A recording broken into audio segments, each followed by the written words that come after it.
Shalom, selamat malam Bapak Ibu Jemaat GPP Sawahan. Puji nama Tuhan, malam hari ini kita kembali dalam ibadah kategorikal KKR dan kita akan bersama-sama belajar satu kebenaran firman Tuhan.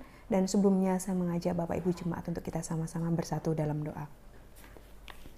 Terima kasih buat kebaikan Tuhan, terima kasih buat anugerah-Mu Tuhan sepanjang hidup kami, sepanjang hari-hari kami. Engkau Bapa yang setia memelihara hidup kami. Hari ini izinkan setiap kami boleh belajar satu kebenaran firman-Mu yang menopang dan menolong setiap langkah hidup kami, untuk kami boleh berjalan di dalam tuntunan Tuhan, tuntunan Roh Kudus, supaya kami boleh tetap di dalam kebenaran-Mu ya Tuhan. Terima kasih Bapa, sebab di dalam nama Tuhan Yesus Kristus, amin. Puji nama Tuhan, Bapak Ibu, malam hari ini saya akan membawakan satu kebenaran firman Tuhan yang saya berikan judul, yaitu damai sejahtera di tengah rasa gelisah dan resah. Bapak Ibu, sebelumnya saya mengajak untuk kita membaca dan mengamati bersama-sama perikop firman Tuhan yang akan kita renungkan malam hari ini, yang saya bawakan di dalam Yohanes pasal yang ke-20, ayat yang ke-19 sampai yang ke-31. Yohanes pasal yang ke-20, ayat yang ke-19 sampai dengan ayat yang ke-31. Di sana diberikan judul Yesus menampakkan diri kepada murid-muridnya. Ketika hari sudah malam, pada hari pertama minggu itu, berkumpullah murid-murid Yesus di suatu tempat dengan pintu-pintu yang terkunci karena mereka takut kepada orang-orang Yahudi. Pada waktu itu datanglah Yesus dan berdiri di tengah-tengah mereka dan berkata, "Damai sejahtera bagi kamu." Dan sesudah berkata demikian, ia menunjukkan tangannya dan lambungnya kepada mereka. Murid-murid itu bersukacita ketika mereka melihat Tuhan. Maka kata Yesus sekali lagi, "Damai sejahtera bagi kamu. Sama seperti Bapa mengutus aku, demikian juga sekarang aku mengutus kamu."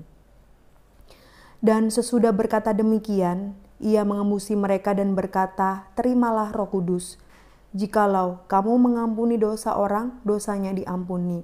Dan jikalau kamu menyatakan dosa orang tetap ada, dosanya tetap ada."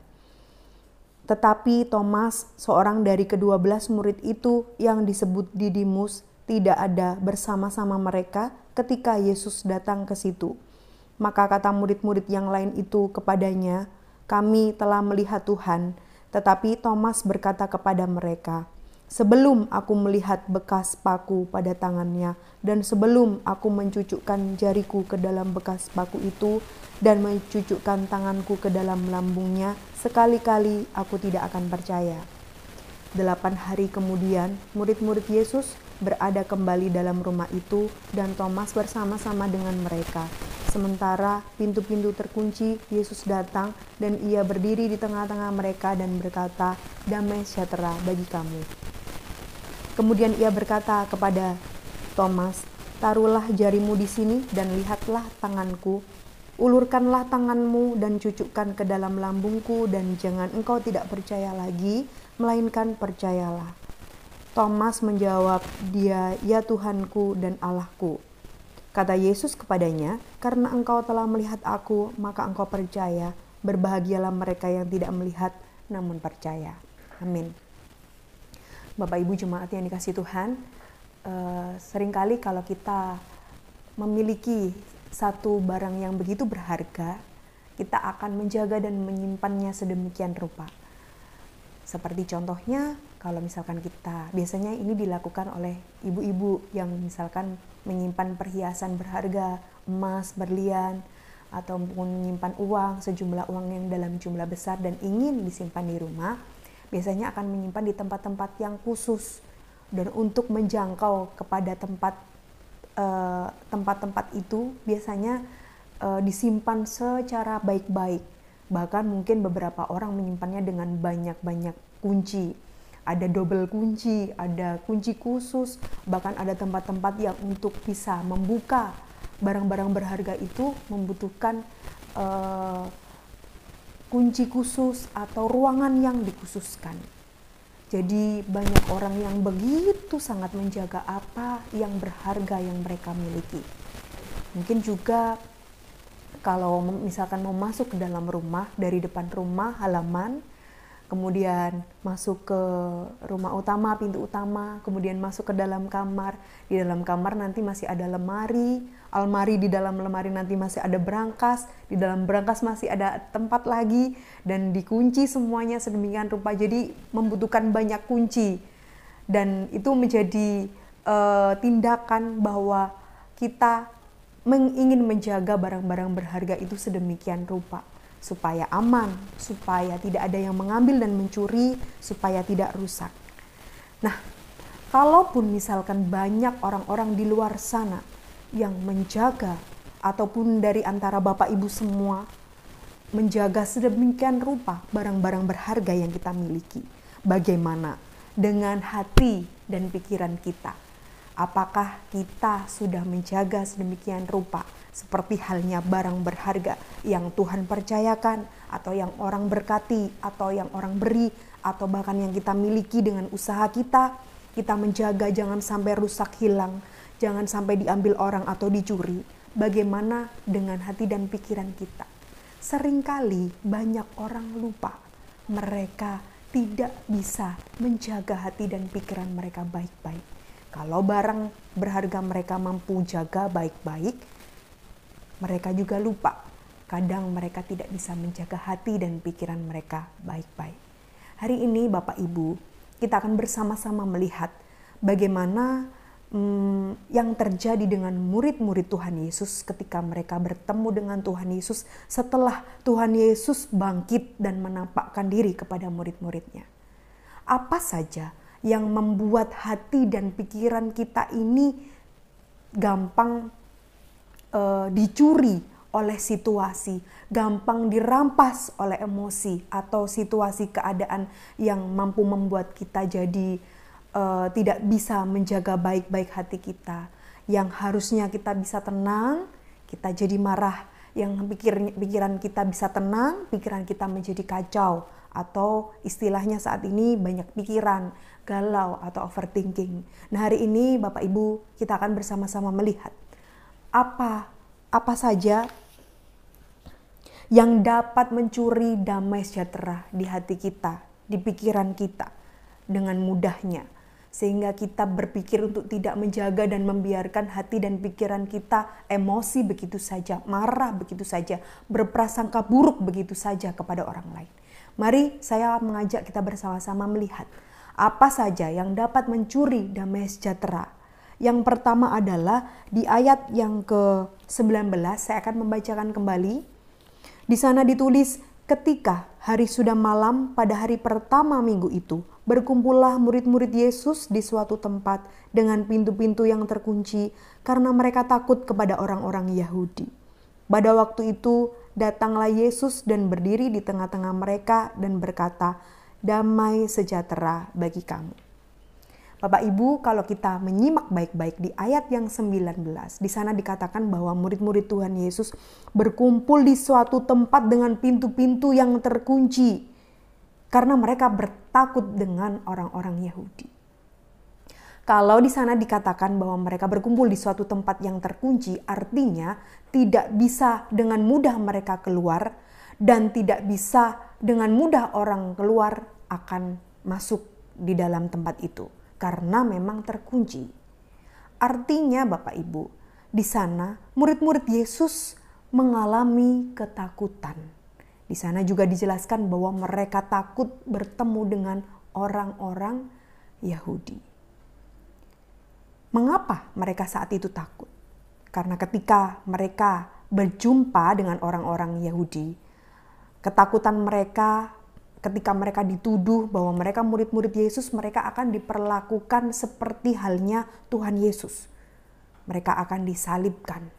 Dan itu menjadi ketakutan dari murid-murid Yesus sehingga mereka berkumpul di suatu tempat dan mengunci pintu itu rapat-rapat. Tetapi pada saat itu Tuhan Yesus hadir di tengah murid-muridnya berkata, damai sejahtera bagi kamu.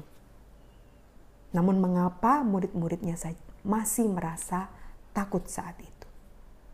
Bapak Ibu, bukankah demikian dengan yang kita hadapi saat ini? ketakutan-ketakutan yang kita alami atau yang membuat kita menjadi takut, itu juga dengan mudah mencuri damai sejahtera, baik di pikiran maupun di hati kita. Orang pada saat masa-masa pandemi, pada saat itu kita melihat dengan sendiri dan mengalami dengan sendiri bagaimana orang-orang saat itu takut keluar rumah.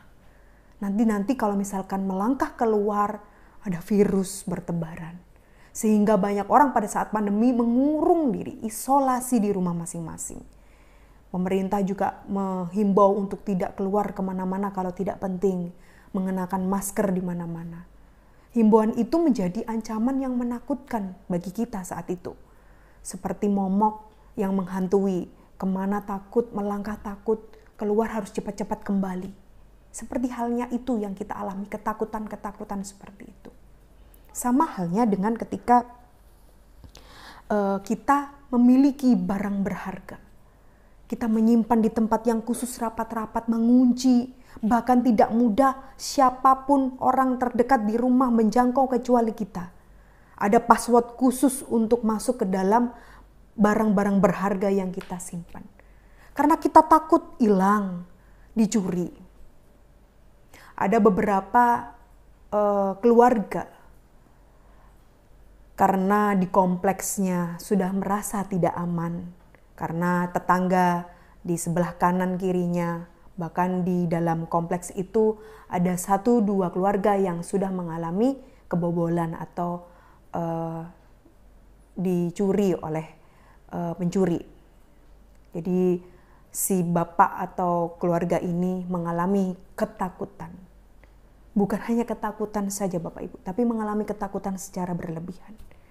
Sehingga mulai dari pintu pagar sudah ditutup dengan rapat-rapat, CCTV di mana-mana, tidak bepergian selama beberapa hari, sudah menyewa security, bahkan memiliki akses cepat untuk menghubungi pihak-pihak kepolisian berwajib karena rasa takutnya melihat bahwa di kompleknya sudah 1-2 orang yang mengalami kebobolan maling atau dicuri.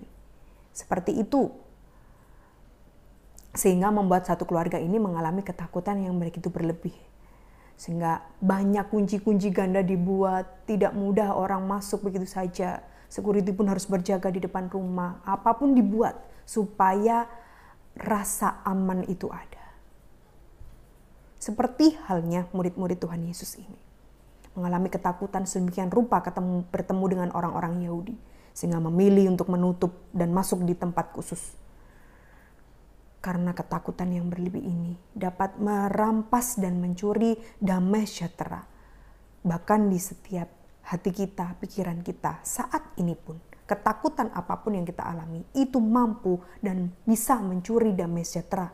Yang seharusnya kita tenang, yang seharusnya kita tidak panik, yang seharusnya kita tidak berprasangka, yang seharusnya kita tidak melakukan hal-hal yang berlebihan, melindungi diri secara berlebihan. Karena damai sejahtera itu sudah hilang dalam hati dan pikiran kita. Biasanya kalau misalkan orang menjadi takut, mereka bisa melakukan apa saja. Bahkan kadangkala ketika orang takut, mereka bisa melakukan hal-hal yang mungkin bodoh untuk supaya memunculkan rasa aman dalam dirinya. Takut ditinggalkan oleh suami, sehingga ketika suami sudah melakukan kekerasan, dia rela. Tidak apa-apa dipukuli, tidak apa dilakukan asalkan tidak ditinggalkan. Takut kehilangan barang berharga, kita membuat sedemikian rupa, menyewa banyak bodyguard, menyewa banyak security untuk supaya barang berharga yang di rumah, yang kecil mungkin tapi harganya yang miliaran itu supaya tetap aman. Bapak Ibu, rasa takut bisa mencuri damai sejahtera di hati kita dan pikiran kita. Yang kedua, mari saya akan mengajak bersama-sama kita melihat apa saja yang dapat mencuri damai sejahtera kita. Yang kedua, di ayat yang ke-24 saya akan membacakan. Tetapi Thomas, seorang dari ke-12 murid itu yang disebut Didimus, tidak ada bersama-sama mereka ketika Yesus datang ke situ. Ayat berikutnya, maka kata murid-murid yang lain itu kepadanya, kami telah melihat Tuhan. Tetapi Thomas berkata kepada mereka, sebelum aku melihat bekas paku pada tangannya, dan sebelum aku mencucukkan jariku ke dalam bekas paku itu, dan mencucukkan tanganku ke dalam lambungnya, sekali-kali aku tidak akan percaya. Hal yang kedua yang dapat mencuri damai sejahtera kita adalah ketidakpercayaan atau keraguan. Banyak orang tidak percaya, sehingga ketika mereka tidak percaya, apa saja akan bisa muncul. Kita tidak percaya dengan orang, kita bisa beranggapan bahwa orang ini jangan-jangan dia orangnya suka menipu. Jangan-jangan dia orangnya nanti kalau bekerja di rumah saya, barang-barang saya dicuri. Ketidakpercayaan itu juga mampu merenggut damai sejahtera di hati kita. Thomas, murid terdekat Tuhan Yesus, yang selalu bersama-sama dengan Tuhan Yesus, tidak percaya saat itu. Padahal Tuhan Yesus telah bangkit dan hadir di antara murid-murid, termasuk di hadapan Thomas. Dan Tuhan Yesus berkata, di tengah-tengah kegelisahan, keresahan yang dialami murid-murid, damai sejahtera bagi kamu.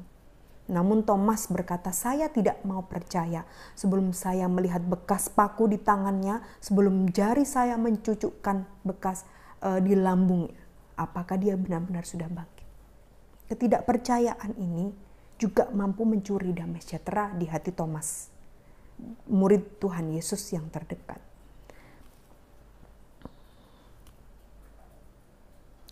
Kalau misalkan Bapak Ibu bepergian, kemudian Bapak Ibu menuju ke satu tempat, kemudian melihat memesan Gojek mobil atau Gokar, yang datang mungkin dirasa tidak sesuai dengan, kok ini ternyata dia yang bawa mobil nih anak kecil, padahal sebenarnya usianya sudah tua. Kadang kita takut, apalagi kalau bawa memang pas nggak enak. Wah, kita jadi di jalan suka berpikir yang enggak. Duh, aman nggak ya? Saya bisa tiba di tempat dengan selamat nggak?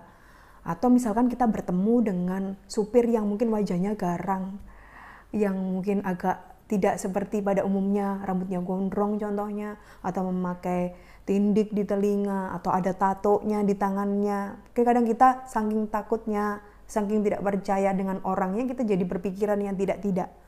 Jangan-jangan nanti dia ini, jangan-jangan nanti saya dihentikan di tengah jalan, terus nanti dijambret, jangan-jangan. Segala hal yang membuat kita tidak percaya, itu mampu mencuri dan merampas damai sejahtera di hati kita, bahkan di pikiran kita. Kalau misalkan kita menanti, biasanya nih anak saya ini pulang sekolah nih jam 5 sore, dia sudah janji pulangnya jam 5, tapi kok sampai jam 5 lewat ini belum datang. Anaknya mengatakan, Ma terlambat di jalan, Ma sedang macet. Tapi karena rasa ketidakpercayaan, was-was kita yang berlebihan, itu membuat pikiran kita jadi terganggu. Jatuh, jangan-jangan cemas berlebihan menghantui kita.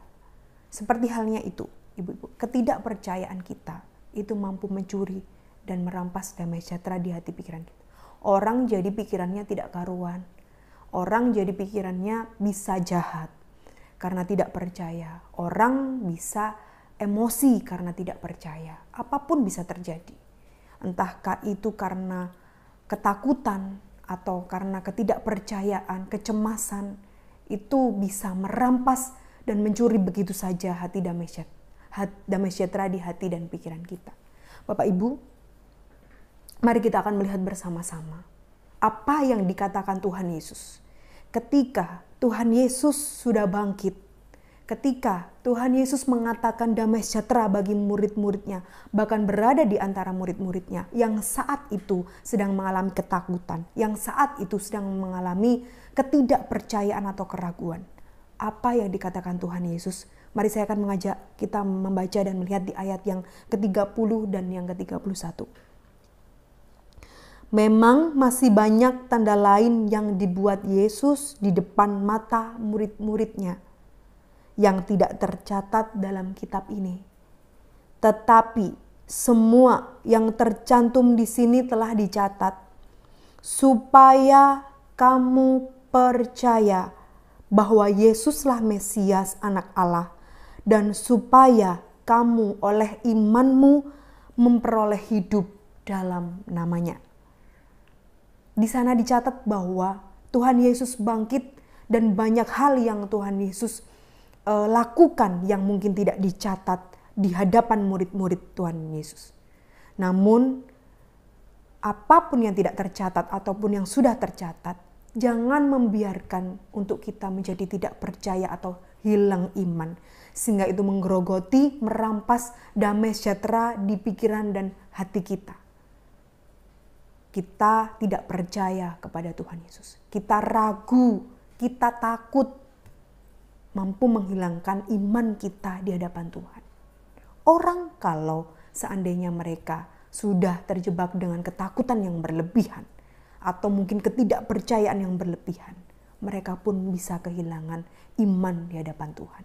Mereka tidak lagi percaya kepada Tuhan karena dikuasai oleh rasa takut yang berlebih, karena dikuasai oleh ketidakpercayaan yang berlebihan, sehingga mereka tidak lagi mempercayai atau memiliki iman kepada Tuhan Yesus. Ini yang menjadi pesan Tuhan Yesus, bukan hanya kepada murid-muridnya, namun bagi Bapak, Ibu, Saudara, dan saya yang sampai saat ini membaca, bahwa ada damai sejahtera yang telah diberikan di tengah-tengah ketakutan yang kita alami, di tengah-tengah ketidakpercayaan atau keraguan yang sedang kita hadapi. Boleh kita menghadapi rasa takut, boleh kita menghadapi rasa keraguan atau ketidakpercayaan. Namun diingatkan kembali bahwa supaya apa yang telah dilakukan Tuhan Yesus ini membuat kita menjadi umat-umatnya yang tetap percaya kepada Tuhan. Dan oleh iman kita memperoleh hidup di dalam nama Tuhan.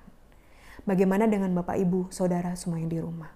Apakah di tengah kegelisahan, di tengah keresahan yang kita alami, di tengah rasa takut, kecemasan yang kita hadapi sampai hari ini, jangan sampai kita kehilangan damai sejahtera.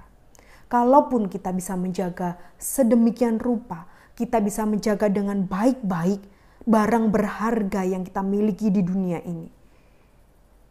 Bagaimana dengan hati dan pikiran kita? Apakah Bapak Ibu sudah bisa menjaga baik-baik hati pikiran kita? Agar jangan sampai hati kita dikuasai oleh kebencian, hati kita dikuasai oleh iri hati kita dikuasai oleh emosi, pikiran kita dikuasai oleh prasangka buruk, pikiran yang jahat, pikiran yang kotor. Sehingga damai sejahtera yang dari Tuhan itu lalu begitu saja. Bagaimana dengan Bapak, Ibu, Saudara semua? Mari saya mengajak untuk kita tetap percaya, untuk tetap kita memiliki iman, supaya kita memperoleh hidup di dalam nama Tuhan. Dan kita dapat menjaga baik-baik hati pikiran kita, sekalipun dalam ketakutan, sekalipun dalam keraguan, sekalipun dalam kecemasan, sekalipun dalam ketidakpercayaan. Kita dapat menjaga baik-baik hati dan pikiran kita tetap percaya di dalam Tuhan. Amin. Puji nama Tuhan.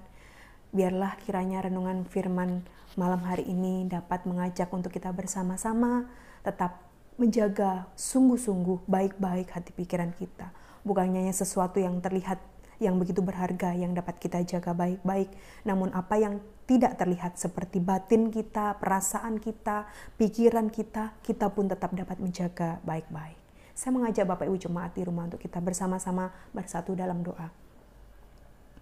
Kami mengucap syukur Tuhan buat kebaikan Tuhan, buat kasih setia Tuhan, buat kemurahan-Mu Tuhan, yang terus menaungi dan melingkupi setiap kami umat-Mu.